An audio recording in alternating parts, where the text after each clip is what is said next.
Hello all, welcome to the new Simply Put series by Kalamais Academy. This is Priyanka Mahapatra, faculty at Kalamais. So today we'll be having a discussion on the newspaper dated 11th of January 2024.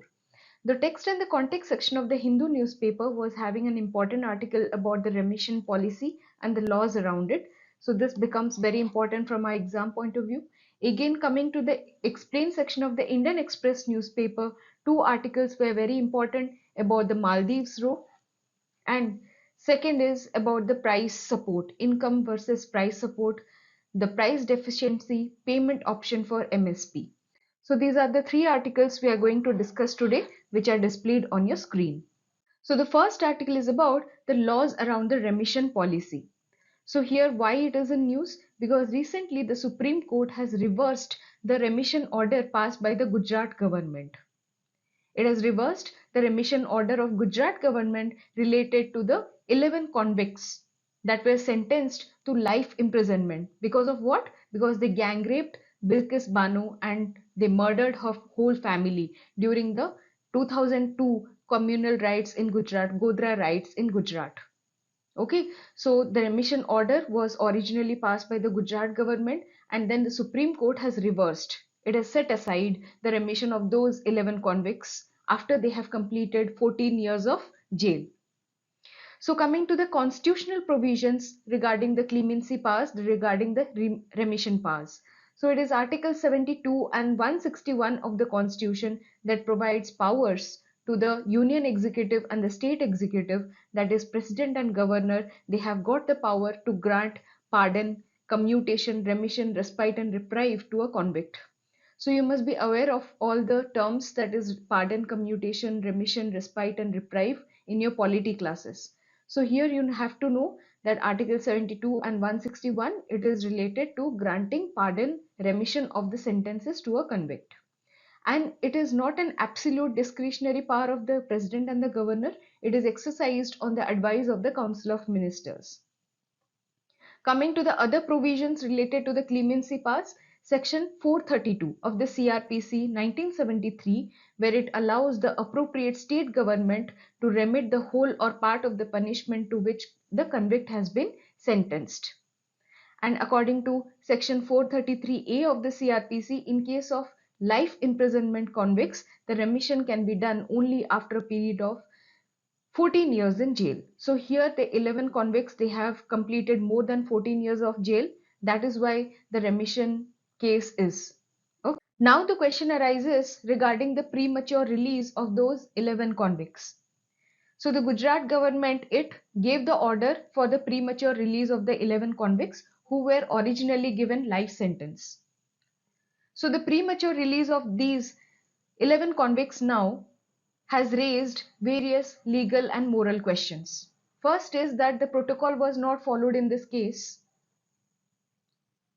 where the Gujarat government is not at all having the power to give the remission order.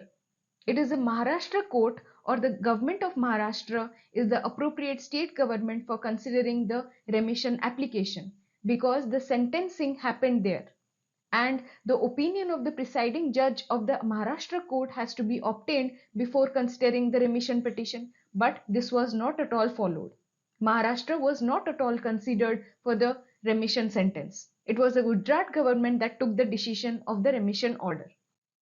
Second is, according to Lakshman Nashkar versus Union of India case, Supreme Court has laid down proper grounds on which remission has to be considered. Here, the remission is based on the crime, the nature of the crime that is affecting the conscience of the society. If it is an individual act of crime that is not at all affecting the conscience of the society, then there can be a remission order.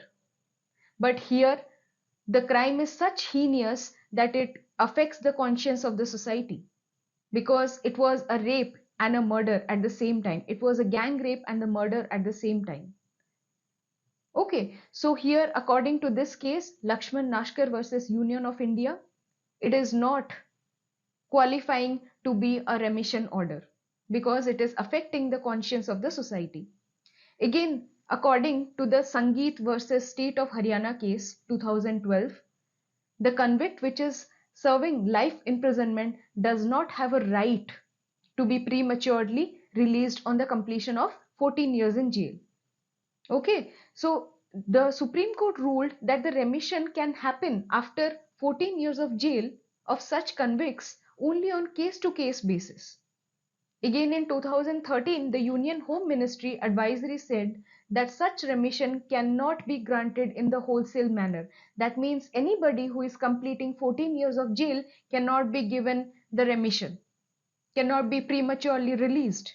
It has to be decided on case-to-case basis.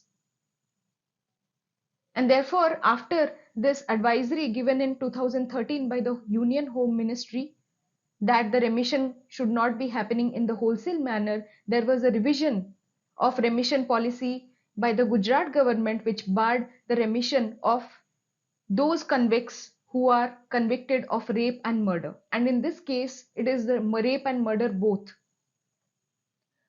Okay, so according to the advisory and various cases like Sangeet versus State of Haryana case, they should not be prematurely released.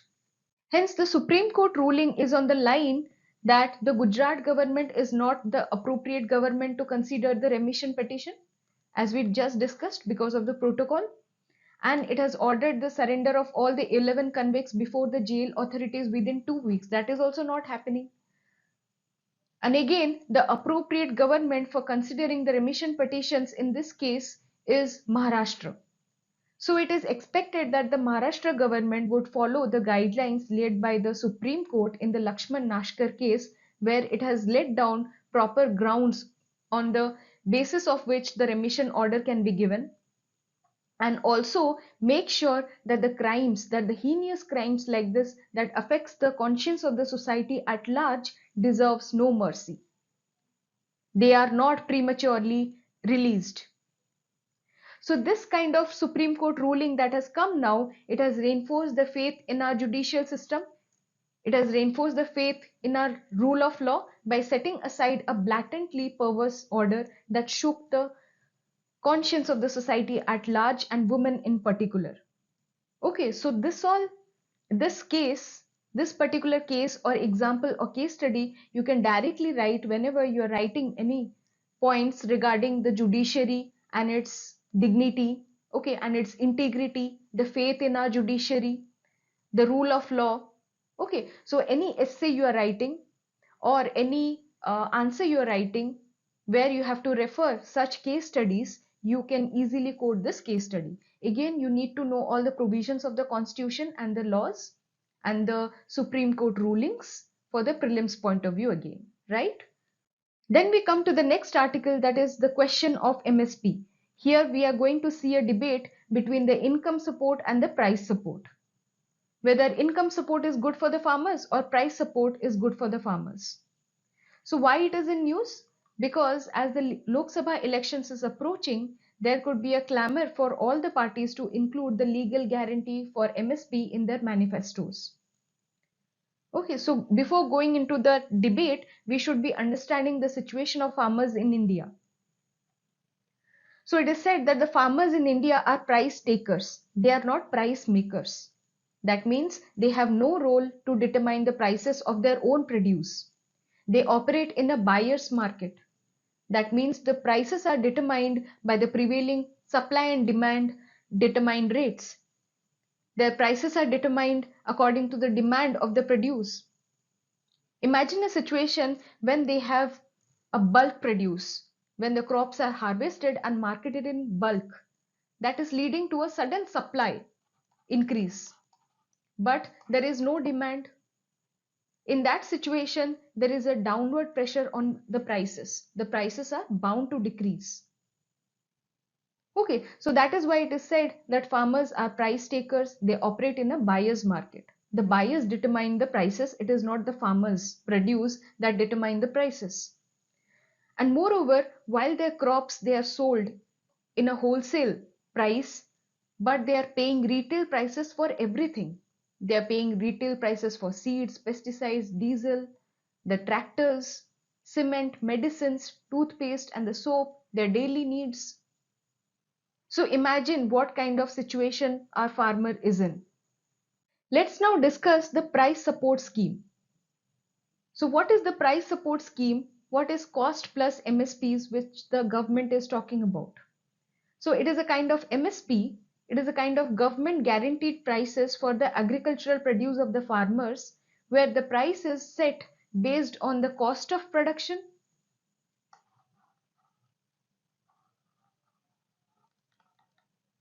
plus some fixed margin of profit. Fine, that is cost plus MSPs. And the aim here is to ensure that all the farmers, they're getting a minimum income and to protect them from the volatile market prices. But here there is a downside to the price support schemes because it doesn't consider the demand conditions. And the farmers' production decisions based on the MSPs, based on the declared MSPs, it will result in the oversupply of some crops and an undersupply of some crops. How? With a guaranteed MSP, the farmers are less likely to be concerned about whether there is enough demand of their crop.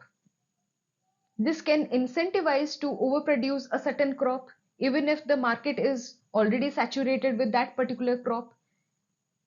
The farmer is less concerned about the demand of the crop. He is more concerned that how he will be getting more price for his crop. So for that crop where the MSP is guaranteed, the farmers will be encouraged to produce that crop. Understood? And if the MSP of a particular crop is relatively low compared to its market potential, then the farmers will be discouraged from growing it even if it is in high demand. Therefore, it is said that it does not consider the demand conditions, resulting in the oversupply of some crops and undersupply of others. So this is the problem with the price support scheme. So what to do? Therefore, we have to come up with the alternative approaches such as income support schemes, which is not tied to any specific crops, or we can come up with flexible MSPs adjusted based on market demand to promote a more efficient, sustainable agricultural sector. So let's now come to the income support scheme. So income support means we will be transferring a fixed sum of money annually to their bank accounts, whether it is on per farmer basis according to PM Kisan Samman Nidhi or per acre basis, that is in Telangana government's Raitu Bandhu scheme. It is a kind of direct income support scheme which are not at all market distorting and it will benefit all kinds of farmers. Okay, but there is a downside of income support here. You have to understand that income support is about giving a fixed sum of money annually into the bank accounts of all the farmers, right? But here we are not differentiating between the real producing farmer who is actually investing more resources, more time and effort versus a farmer who is producing less or investing less time, resources and effort in the field. And contrary to the income support, price support, it will be a useful tool for promoting crop diversification whenever we are giving MSPs to crops other than rice wheat. If we are giving MSPs to other crops like bajra, millets, mustard, then it will lead to crop diversification. Farmers are more likely to grow pulses, millets and other nutrient dense crops other than rice, wheat or sugarcane if they're assured of the MSP on the former crops like millets and pulses. So income support is also not going to help. So with the debate of both the income support and the price support, and there are issues with both the price support and the income support, then what should be the way ahead? How can the MSP be guaranteed? We have three options. First is forcing buyers to pay MSP, just as we are doing with the case of sugar mills. How sugar mills, they are forced to pay the cane growers a certain amount of money, that is called as fair and remunerative price or state advised price, and that they have to pay within 14 days of purchase. And it is not a successful way because it has got implementation hurdles. There are recurrent cane payment arrears. And the private traders, they are not choosing to buy at all from the cane growers who are being guaranteed by the government. Second is the government agencies, If they promise to buy the entire marketable produce of the farmers offered at MSP, if nobody else is taken from them, then that is also unsustainable, both physically in terms of storage and fiscally also. Okay, so these two ways are again failing. Then coming to the third type, that is price deficiency payments. So this has become successful, where government need not physically procure, physically purchase the crop, or do not need to stock any crop. It will just pay the farmers the difference between the market price and the MSP. If the market price is lower than the MSP, if at all the farmer is going to some trader and selling its produce below the MSP price, then the price difference between the MSP and the market price, at the price at which the farmer sold its produce to the trader, that price is to be given by the government. So this is what is price deficiency payments. And the payment would be done based on the quantity of the crop they sell to the private traders. Got it? So first is the case study of price deficiency payment tried in Madhya Pradesh through its Yojana, Bhavantar Bhugtan Yojana. Okay, it was a successful scheme, but it was discontinued for the lack of central support. But it was successful in terms of registration of 21 lakh odd farmers and payments of about 1952 crores. And interestingly, in Bhavantar Bhugtan Yojana in Madhya Pradesh, the PDP was given for 8 crops other than rice wheat. Very interesting. It was given for urad, it was given for soybean, maize, arhar, moong, groundnut, sesame and Niger seed. Okay, so it kind of led to diversification of crops. Then comes the Haryana PDP scheme, which is known as Bhavantar Bharpai Yojana, and the PDP was given for bajra, mustard and sunflower seed other than the rice wheat.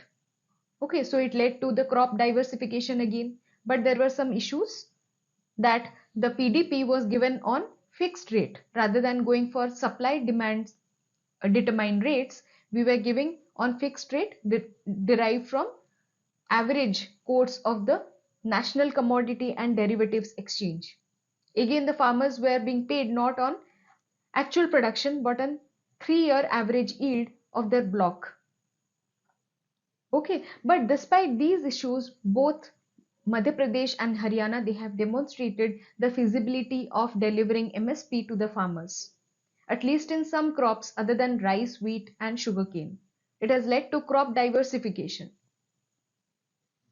Now, can you tell me the reasons why it was possible in Madhya Pradesh and Haryana to have the price deficiency payment scheme, where there was need of registration of the farmers and the traders both?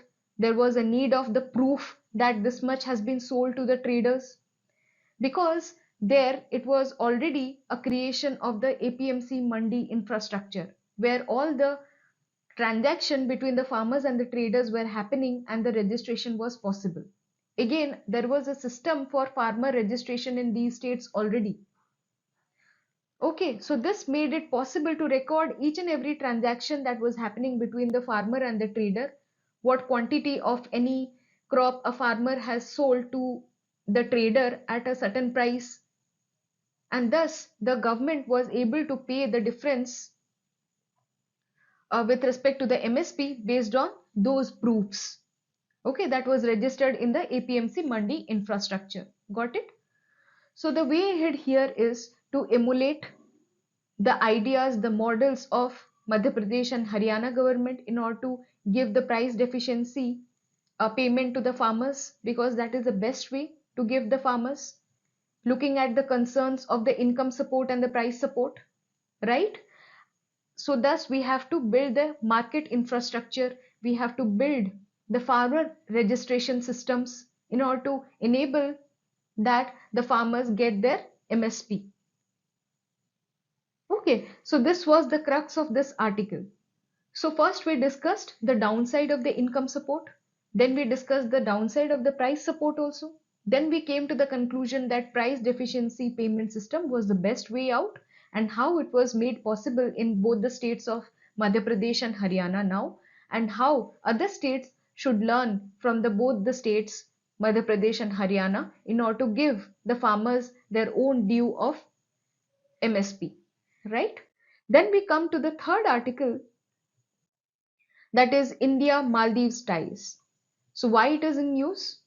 Because of bad reasons. Okay, so because of bad reasons it has been in news. The latest trigger has been the undiplomatic words used by the ministers from Maldives against the Prime Minister Narendra Modi in particular and Indians in general, and Male has moved to control the damage by sacking all the three leaders who made those disparaging remarks on Indian Prime Minister. In India also, calls are growing louder for boycotting Maldives as a tourist destination. So let's now see, why does India need the Maldives? How Maldives is important to us? First is because of its locational and maritime security. You can see in the map here how Maldives is very much proximal to the west coast of India, how it is located at the hub of commercial sea lanes running through the Indian Ocean. And the security scenario in India's periphery in the Indian Ocean is very much linked to the maritime strength of Maldives. How? Because India is investing on Maldives security by training its defense forces. Okay, so we are investing on Maldives security by training their defense forces. Almost 70% of the Maldives defense training is been done by India. We have trained over 1500 Maldivian National Defense Force personnel in the past 10 years. Also, India wants to set up a coastal radar system in Maldives to keep an eye on the activities in the Indian Ocean. So for that reason, India needs Maldives for its own security, own maritime security. Then comes the China factor. So ever since President Xi Jinping has come to power and pushed the Belt and Road Initiative, Male has been actively lured by the Chinese. So India is now concerned about the expanding Chinese footprint. From strategic perspective, India needs Maldives on its side because to secure the maritime periphery, to keep an eye on the Indian Ocean, and to check the influence of China in its neighborhood. So because of this China factor, we need Maldives on our side. Then comes that why Maldives need India. How India is important to Maldives because of its daily needs. Very, very important. India supplies each and every edible item, every possible edible item in the country to the Maldives. Rice, spices, fruits, vegetables, poultry. It supplies medicines and all critical care and life-saving drugs as we have seen in the COVID pandemic. It supplies basic items to build the infrastructure as well, cement, rock boulders. Even India has built one of the major hospitals there, that is 300-bed Indira Gandhi Memorial Hospital. Then because of education also, Maldives need India. India has been an education provider for the Maldivians. Since Maldives has a very small population base and the islands are very isolated, they're spread out, there are no major educational institutions. So every year Maldivian students, they come to India, they flock to the Indian higher educational institutions. Okay, so this is how India has been the education provider for the Maldivians. Again, coming to the economic independence, how Maldives is dependent on India for most of the items. In fact, India is Maldives' second largest trade partner in 2022. Then help during the disasters which India has extended to Maldives during the 2004 tsunami attack, how India was the first to send in help to the Maldives. Then during the drinking water crisis in 2014, as the major desalination plant broke down in Maldives, so India overnight airlifted drinking water to the islands. Then during the COVID-19 pandemic also, India sent the essential medicines, masks, gloves, PPE kits and vaccines for the island country Maldives. So this is how we see that how both the countries, they are interdependent on each other. Then how India was a security provider when India sent in troops to fight the combatants. When there was a coup attempt being made on Maldives in 1988 against the President Abdul Gayoom, India helped during that time. How Indian Navy and Maldivian Navy, they are conducting joint exercises. So looking into the interdependence of both the countries, it is in the interest of both the countries to narrow down, to dial down their current tensions and continue cooperating on what matters most for both the sides. Okay, so this is how you should be concluding your mains answer, by creating a balance. You should be presenting your points for both the sides, then come to the balance in the conclusion. Okay, so this was all about today's discussion. The short notes of this video discussion will be provided in your Telegram channel, that is Kalamais Academy, and the link for the channel will be provided in the description box. So tomorrow we'll be having tomorrow's newspaper discussion. Until then, goodbye, take care, happy learning.